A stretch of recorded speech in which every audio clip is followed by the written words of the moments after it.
صدر مجلس، مہمانان محترم، شرکائے مقابلہ اور سامعین مکرم، آج کے اس معزز ایوان میں مجھے جس موضوع پر اظہار خیال کرنے کے لیے کہا گیا ہے، اس کے الفاظ کچھ اس طرح ہیں: رنگ لائے گا شہیدوں کا لہو۔ صدر ذی احترام، موضوع زیر بحث کے دو حصے ہیں۔ ایک حصے کا تعلق تصور شہادت سے ہے، جبکہ دوسرے حصے کا تعلق صلح شہادت سے ہے۔ ابتدائے آفرینت سے اب تک انسانیت کو کئی تباہ کن جنگوں کا سامنا کرنا پڑا، جس میں انسانی خون سے یہ سرزمین گلرنگ ہوئی اور انسانی رگوں میں بہنے والے خون نے زمین کو سیراب کیا۔ یہ جنگیں قبائلی عصبیت کی پیداوار بھی تھیں اور ذاتی انسانی انتقام کا نتیجہ بھی۔ یہ جنگیں اقتدار کی کشمکش کے لیے بھی لڑی گئیں اور توسیع انسانی کے عزائم کی تکمیل کے لیے بھی۔ لیکن جب ہادی برحق رحمت للعالمین صلی اللہ علیہ وآلہ وسلم تشریف لائے تو آپ صلی اللہ علیہ وآلہ وسلم نے انسانی معاشرت و سیاست کا ایک اعلیٰ معیار قائم کر دیا اور انسانی دشمنی اور دوستی کا معیار یہ مقرر کر دیا کہ یہ اللہ والے لوگ خدا کی خاطر لڑتے اور اس کی خاطر صلح کرتے ہیں۔ چنانچہ قرآن پاک میں بھی شہادت کا جو فلسفہ بیان کیا گیا ہے، اس کی بنیاد نہ تو ہوس اقتدار کو بنایا گیا، نہ قبائلی دشمنیوں کو، بلکہ یہ قرار دیا گیا کہ خدا تعالیٰ کے بندے خدا کے دشمنوں سے لڑتے ہیں۔ قرآن پاک میں فرمان باری تعالیٰ ہے: اللہ ان لوگوں کو محبوب رکھتا ہے جو اس کی راہ سے اس طرح لڑتے ہیں گویا وہ سیسا پلائی ہوئی دیوار ہو۔ جہاد کا حکم اللہ تعالیٰ نے ان الفاظ میں دیا: اور جہاد کرو اللہ کی راہ میں پورا جہاد۔ صدر فیض گنجور اور حاضرین ذی شعور، شہداء کے بارے میں ارشاد باری تعالیٰ ہے: جو لوگ اس کی راہ میں قتل کیے جائیں ان کے بارے میں یوں نہ کہو کہ وہ مردہ ہیں، بلکہ وہ زندہ ہیں، تم اس کا ادراک نہیں رکھتے۔ صدر والی مرتبہ تو حاضرین گرامی منزلت، آپ نے ملاحظہ فرمایا کہ شہادت کا درجہ کس قدر بلند ہے اور جہاد کا حکم کن الفاظ میں آیا ہے۔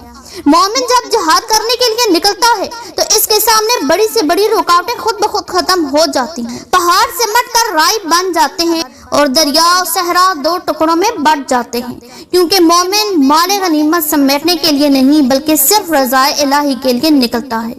علامہ اقبال کہتے ہیں: شہادت ہے مطلوب مقصود مومن، نہ مال غنیمت نہ کشور کشائی، کشادے ابر دل سمجھتے ہیں اس کو، ہلاکت نہیں موت ان کی نظر میں۔ جناب صدر اور حاضرین ذی قدر، یہ شہیدوں کا لہو ہے جو کسی قوم، کسی ملک کی ملت کو حیات جاودانی عطا کرتا ہے۔ سرشار ہوتا ہے تو فرشتے اس کے لیے اپنا دامن کھول دیتے ہیں اور حوریں ان کا استقبال کرنے کے لیے دو رویہ کھڑی ہو جاتی ہیں۔ ایک خون چکا کفن میں کروڑوں بناؤ ہیں، پڑتی ہے نظر تیرے شہیدوں پہ حور کی۔ صدر جلسہ، پاکستان اسلام کا مضبوط قلعہ ہے۔ اس قلعہ کی حفاظت و سالمیت کے لیے مجاہدین نے جام شہادت نوش کیا۔ ان کا لہو رنگ لا کر رہے گا اور ملک و ملت یقیناً ان کی خدمات کو خراج تحسین پیش کرتے رہیں گے۔ شہدائے قومی تاریخ میں حیات جاودانی حاصل کر گئے ہیں۔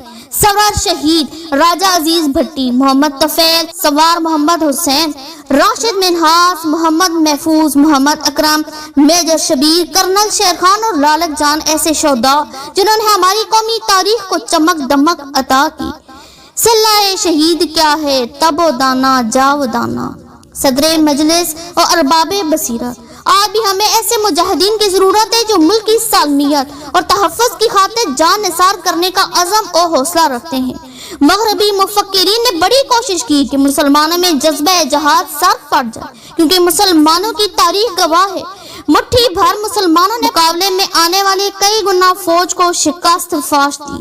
ہمیں اپنے نوجوانوں میں شہادت کا شوق پیدا کرنا چاہیے تاکہ ان میں دینی غیرت و حمیت پیدا ہو اور ان کے دلوں میں عظمت رفت حاصل کرنے اور دین کی سربلندی کے لیے سر کٹانے کا جوش و جذبہ پیدا ہو۔ اگر یہ جذبہ نوجوانوں میں ایک دفعہ پیدا ہو گیا تو پھر یہ قوم ایک ناقابل تسخیر بن جائے گی۔ مشرق وسطی، افغانستان، کشمیر، بلوچستان میں باطل قوتیں سر اٹھا رہی ہیں۔